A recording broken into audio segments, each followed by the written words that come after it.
બોલો ને. હવે તારી જોગું એક કામ હતું થોડું. બોલો બોલો. મેં એક રાજકોટ લોન ની પ્રોસેસ કરી હતી સમજો. લોન ની પ્રોસેસ કરી હતી? હા. કોની માથે, શેની માથે? મશીનરી ના કોટેશન ઉપર. હા મશીન નું કોટેશન એની કંપની વાળાએ કાઢી દીધું હા 2000 રૂપિયા હા. અને 2500 રૂપિયા લોગિન ફી, એટલે 4500 પેલા ભર્યા. હમ પછી એ બધા આપણે આગળ ખોટું બોલે છે હમ કે પછી એના પછી એક એગ્રીમેન્ટ કરો, અપ્રુવલ કે તમારી આવી ગઈ છે તો જ અમે આ બધું કર્યું, લોન પાસ થઈ હોય ને તો જ. હા હા એટલે અમે એગ્રીમેન્ટ બધું કર્યું. 28,000 રૂપિયા બીજા હોતે ને ભર્યા હા. અને 2500 રૂપિયા આપણે ઓલામાં ખર્ચો થાય આપણે એગ્રીમેન્ટમાં. ફાઇલ ચાલુ. ફાઇલ ચાર્જ તો નહીં, પણ એ ફાઇલ ચાર્જ તો પછીની વાત છે, આગળ હું તને મેનુ આપતો જાઉં છું. રેકોર્ડિંગ કરવું હોય તો કરી લે, ચાલુ રાખી દે, એટલે પછી તારે સમજવામાં વાંધો નહીં. પછી ગમે ત્યારે તું કાંઈક મથતો હોય તો સમજી શકાય એમ. એટલે એ લોકોએ અમારે રાજ રમત એવી કરી કે એગ્રીમેન્ટ કરાવ્યા પછી વિઝિટ આવે એની. વિઝિટ અમારી પાસે હોમ વિઝિટ નો થઈ, આટકોટ બસ સ્ટેન્ડ ની અંદર થઈ. આટકોટ બસ સ્ટેન્ડ અમને બોલાવ્યા. 8 લાખની લોન જે કોઈ કંપની દેતી હોય તો એની કેપેબલ માણસ છે કે નહીં, એનું હોમ કેવું છે, આ તે બધું જોવે તો ખરા ને. કોના નામની લોન હતી? મારા નામની જ. બરોબર. એ લોકોએ અમને આટકોટ બસ સ્ટેન્ડમાં મને બોલાવ્યો, હું ન્યાય ગયો, મારી વિઝિટ કરી. વિઝિટ કર્યા પછી એને જીએસટી વાળા સોનીના કે જ્વેલરીના બિલ માંગ્યા મારી પાસે, વેપારીના. જીએસટી વાળા વેપારી તો કોઈ દે નહીં. એટલે મેં એને કીધું કે ભાઈ લોન કેન્સલ કરી નાખો, મારી રીતે ધોડ્યો મેં કીધું, અને મારી ફી જે મેં ભરી છે મને પાછી આપો, કેન્સલ કરી નાખો, જીએસટી વાળા બિલ મારેથી નહીં થાય. હા. પેલા તમે કીધું કે જીએસટી વાળા બિલ જોશે ને આ જોશે, એવું કીધું તો પછી આને હા એવું કીધું, પછી કીધું, પેલા કાંઈ નથી કીધું. હા બરોબર બરોબર. અને એક બીજા કસ્ટમર ને એવી રીતે ગોળે પાઈ હતી ને, પણ એની વાત હું આગળ કરું છું. પછી એ બિલ મેં ના પાડી તો મેં પૈસા માંગ્યા, પછી એને રિજેક્ટ મારી દીધું. પૈસા માંગ્યા તો કે 90 દિવસ પછી પૈસા આવે.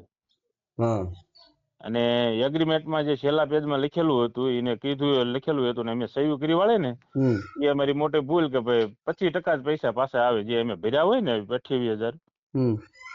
એવો નિયમ કોઈ બેંક નો કોઈ ફાઇનાન્સ નો નથી કે ભાઈ 25% પૈસા પાછા દેવાય એમ. તો લોગિન ફી ભરવાનો મહત્વ શું? બરોબર. 2500 રૂપિયા લોગિન ફી ભરી, એમાં તો ફાઇલ ચાર્જ ને બધું આવી જાય ને. તો એને અત્યારે એવું કીધું કે ચા પાણીના નાન ત્યાં એ બધા અમારે ખર્ચો આમાં બાદ થાય, એટલે 25% પૈસા દેતા. સાંભળો, ચા પાણી ને આપણે બધા દેવા, પર લોન આવે ત્યારે એને દેવાના હોય ને, એમ કઉ છું. ના, ઈ દેવાના હોય, પણ આ પેલા ઉપાડે અમારી પાસે, સમજણ? હા પણ એમ નથી, પેલા ઉપાડ્યા પણ તમને કઈ હજી પૂછ્યું નથી એમ કઉ છું. એટલે લોન આમાં તમારી પાસેથી લઈ લીધી કે એને તમે લઈ લીધી એમ કઉ છું? અમારી પાસે લઈ લીધી ને વાપરી ગયા પૈસા. મને કાલે કેટલા પૈસા પાછા આપ્યા? 28,000 માં ખબર છે? 19,000 રૂપિયા કાલે આપ્યા. બીજા પૈસા જાય. એને પછી કહેવાય ને કે ભાઈ હું તમારી ઉપર ફરિયાદ કરું છું કીધું. ફરિયાદ કરું છું એવી મેં કઈ વાત નથી કરી. હું લેવા ખબર? મેં કીધું એટલા હાથમાં આવી જાય ને પછી લડવાનું છે. પછી એને મારી પાસે નાની સ્લીપમાં 19,000 રૂપિયા આપી ને એમાં સહી લીધી ને સ્લીપ એની પાસે મેં એનો ફોટો પાડી લીધો છે. હા તે હવે એને ફોન અને કરો. આ હું એક નથી, આવા 2 કસ્ટમર છે. એક જસદણ ના છે, એક આપણે હુરે પાસે મેવાસ આવ્યું ને ચોટીલા તાલુકાનું, ત્યાં ના છે. હવે જસદણ વાળા એ લેટર કમ્પ્લીટ આપ્યા, બરાબર? તો એની લોન કંપની તરફથી રિજેક્ટ થવી જોઈએ ને, નો દેવી હોય એટલે. તો એવું કઈ ન થયું. પાછું કાલે મારી હારે લેટર મોકલાવ્યું ને એમાં ઈ સહી કરીને દે ને, ઈ લેટર માં એવું લખ્યું છે કે અમારા તરફથી કેન્સલ. એટલે આ ભાઈ નો કોઈ ફોલ્ટ જ નથી. એટલે ટૂંકમાં ફ્રોડ વાળા હોય, આવી રીતે લોન નું નામ દે ને ફ્રોડ વાળા છે અને પાયા વાળું નાખેલું છે બિલ્ડિંગ. લોન તો આપતા જ નથી. આવી રીતે પબ્લિક ના પૈસા લઈને ગમીને ઇન્વેસ્ટ કરતા છે. લોન વાળા આપે, લોન આપે એનું ઇનક્રેડિબલ ફાઇનાન્સ. અને એ કઈ જગ્યાએ રાજકોટમાં આવે?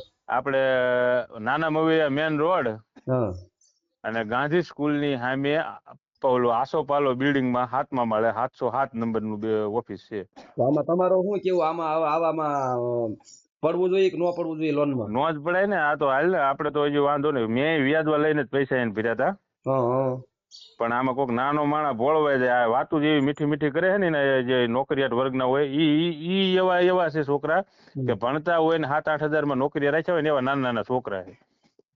અને એનો નંબર બંબર છે ને મારી પાસે. એનો ઓફિસ ના સાહેબ નો છે ને એક મેડમ નો છે. હા તો એનો નંબર આપણે આપજો. હા. અને આ તમે કઈ કીધું એને?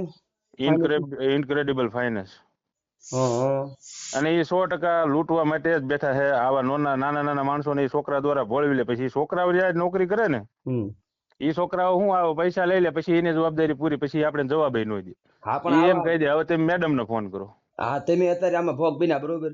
હા. અને પછી તમને ખબર પડે તો તમારે બીજા 2-3 જણા તમારી સામે આવ્યા આવું થયું એમ. હા. તો હજી તો આવા લોકો કેટલાય છે ને આ બધું આપણું સતું થાય ને તો એને કેટલું ખુલે એવું છે. તો પછી તમે હું એમ કઉ છું ફરિયાદ કરી દો ને, કઉ છું 3-4 જણા બધા ભેગા થઈને. હવે એ જ કરવાનું છે. એક ભાઈ નું લેટર લાવ્યો છું, એને સહી કરીને મેં કીધું મોકલાઈ દો, પછી આપણે જોવું. અત્યારે એ ભાઈ જે ભગવાનભાઈ વિઠ્ઠલભાઈ છે ને જસદણ ના, એને તો બિચારા લેટર આપી દીધા. એમાં પછી મારું આ જે પ્રોસેસમાં એને લોસા કર્યા ને એટલે 2 અમે ફ્રોડ લેટર આપ્યા. ફ્રોડ અમે ફ્રોડ જ કરાય. અને એક લીગલી આપ્યું છે રાજકોટ કૃષ્ણા જ્વેલરી નું, ઈ ઓરિજિનલ. એને ઈ મારા ભત્રીજા ભણતો હતો એવી રીતે એનો પોતાનો બિઝનેસ છે. ઈ એક ઓરિજિનલ આપ્યું એટલે શંકાસ્પદમાં ન રહી, સમજાણું? પણ તોય એમ 1-2 માં પેટ મેલાઈ કરી હાટું કે આ કંપની હાસી છે ખોટે ઈ જોવા હાટું. બીજા 2 માં જીએસટી નંબર એ નાખ્યા. જીએસટી નંબર નાખવામાં એ ભગવાનભાઈ ને એવું પેલા મેસેજ આપ્યો હતો કે ભાઈ તમારે પિનકોડ વાળા જોઈ છે, બરાબર? પિનકોડ વાળા લેટર જોઈ. હવે એને પિનકોડ વાળા બનાવીને મેં ડુપ્લિકેટ દીધા. તો એને એવું પાછો ફોન કર્યો કે તમારામાં જીએસટી વાળા. મેં કીધું મેડમ તમે લખીને મોકલ્યું છે આવા બિલ આપો. તો કે નહીં જીએસટી વાળા જોશે. મેં કીધું તમે ઘડિયા ફરો એ નો હાલે. ફર્યો જવાબ દે, દર વખતે ફર્યો ખોટું જ બોલો. અને પબ્લિક એકવાર પૈસા ભર્યા પછી બિચારા કાઢવાની વાત હોય, હલવાઈ જાય, કાંઈ બોલે નહીં આમાં. હવે તમે મેં કેમ કીધું, મેં કીધું 19 મારા હાથમાં અત્યારે આવી જાય ને પછી એની ઉપર 28,000 તમે આમાં ભર્યા બરોબર. હા. અને આમાં તમે કેટલો સમય દોડ્યા? આમાં 4 મહિના મારા પૈસા લબડ્યા. મેં કેટલા ને ખબર છે? 10મા મહિનામાં 14 તારીખે મેં લેટર જમા કરી દીધું કે મારે કેન્સલ કરવું છે એમ નહીં. તમારે શરૂઆત થી અત્યાર સુધીનો કેટલો સમય થયો? 7મા મહિનામાં પ્રોસેસ મારી હતી. અને પૈસા મારા હાથમાં કાલ પાછા આવ્યા. ઈ 19,000 રૂપિયા ત્યાં સુધી એને વાપ્યા. કેટલા મહિના થયા? 8મો ને આ 12મો મહિનો છે. 8, 9, 10 ને 11. એટલે 4-5 મહિના તમે આમાં ધોડ્યા. હા. અને કેન્સલ તમારી થઈ ગઈ લોન? મેં જ કેન્સલ કરાવી હતી. આપણેથી બિલ થાય એવું નતું જીએસટી વાળા, બરાબર? પણ હાલ હું કરી દઉં ને તો એ લોન તો આપતા જ નથી. આ વસ્તુ અમે ભગવાનભાઈ વિઠ્ઠલભાઈ નો પછી અમે પ્લાન થી આવેલા હતા. મેં કીધું આ ફ્રોડ છે કે નહીં પાકું થઈ જાય. પછી અમે એક ઓરિજિનલ આપ્યું અને 2 ફ્રોડ બનાવ્યા અમે. ફ્રોડ એને ફ્રોડ કર્યું એટલે આપણે ફ્રોડ કરવાનો છે હાલ જ, એમાં કોઈ વાંધો નથી. એ કોઈ ગુનો ન કહેવાય. એ આખા મલક ને પબ્લિક ને ક્ષેત્ર છે તો આપણે એ કંપનીને એકને જ છેતરવાની. તો એમ ફ્રોડ કર્યું. એને મેન જે વિઝિટ વાળો સાહેબ આવ્યો એને ઓકે આપી દીધા. ઇન્કવાયરી થાય ને તો પાછા એમ કે છે કે બેંક વાળા સાહેબ ના પાડે છે.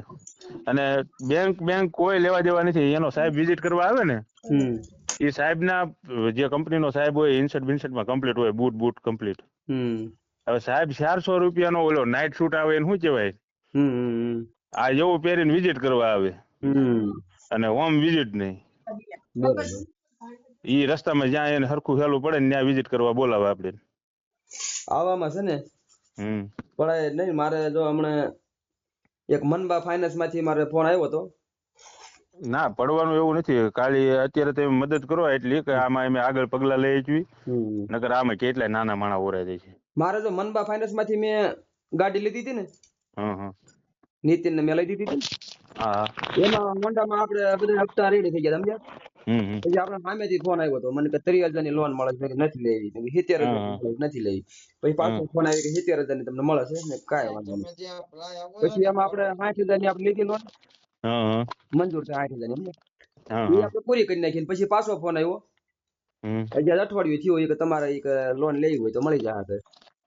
મને કે ગાડી છે ને તો એ 70,000 ની મળશે, નકર કે 35,000 ની મળશે. ગાડી આપણે વેચી નાખી તો એ ફોટો હોય તો એ કાલે ફોટો કાંઈ નહીં કીધું. તો કાંઈ વાંધો નહીં, તમારા ડોક્યુમેન્ટ બધા કમ્પ્લીટ જ છે કે બરોબર. તો મને બીજે દિવસ મારા ખાતામાં નાખી દીધા. પણ મને ફ્રોડ ક્યારે લાગ્યું હતું ખબર? એને મને અપ્રુવલ આપ્યું જે કઈ આપ્યું મારા મેસેજ એક પડ્યો હતો, બરાબર? ઈ એપ્લિકેશન માં આપણું નામ ચડે ને એટલે એનો મેસેજ હોય.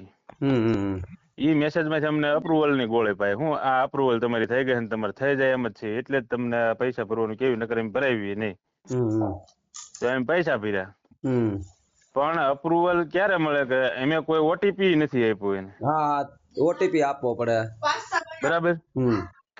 મેન ફ્રોડ ત્યાંથી એનું પકડાઈ ગયું. પછી મેં કીધું હવે ઓરાણા ભેગા ઓરાણા, હવે આને ઠેઠ સુધી લડી લેવાનું. પૈસા તમે ભરી દીધા, બધું કર્યું જ છે.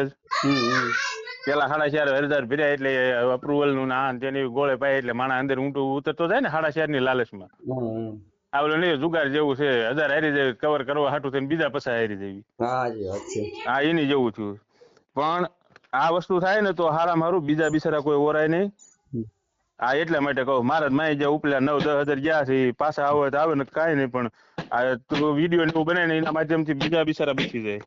કાંઈ વાંધો નહીં, તો તમે આ પરમિશન જ આપો છો ને તો આપણે ચડાવીશું. અરે પૂરેપૂરી તમ તમારે પૂરેપૂરી. એટલે શું છે આવી રીતે માણસો બીજા નો ઓરાય. મને પૈસા મળવાનું એનું કોઈ મહત્વ નથી. કહેવાનો મિનિંગ એ છે કે મારી જો કોઈક નાનો માણસ બિચારો ભોળવા જાય ને એ વસ્તુ ન થાય. ના ના કાંઈ વાંધો નહીં, હાલો ને તમતાર. એ બધા રહ્યા ને એ પોતે આવી રીતે નાના માણસો પાસેથી પૈસા લઈને પોતાના બિઝનેસ આગળ વધારી, પણ ઓલા બિચારા ઓરાય જાય, ભૂંડાએ દાડિયું કરીને વ્યાજવા લઈને દીધા હોય. કાંઈ વાંધો, હાલો તો આપણે આ ચડાવી બરોબર. હા હા ફોટો ને મોકલી દીજો મારો. હા તો કાંઈ વાંધો નહીં, ફોટો મોકલી દો. અને ઓલું શું કહેવાય એ જે કંપની વાળાનું જે કઈ હોય એ આમાં નાખી દીજો. ઇનક્રેડિબલ ફાઇનાન્સ છે એનો કઈ ઓલો ફોટો બોટો છે કઈ? હવે એનો ફોટો જ નહીં, પણ એના જે ડોક્યુમેન્ટમાં નામ લખેલું હોય એ હોય કદાચ. એને આપણે પેપર આપ્યો હોય ને સાઇન કરવાનું કોઈ, નામ લખીને નાખી દો વોટ્સએપમાં. હા હા હા હા.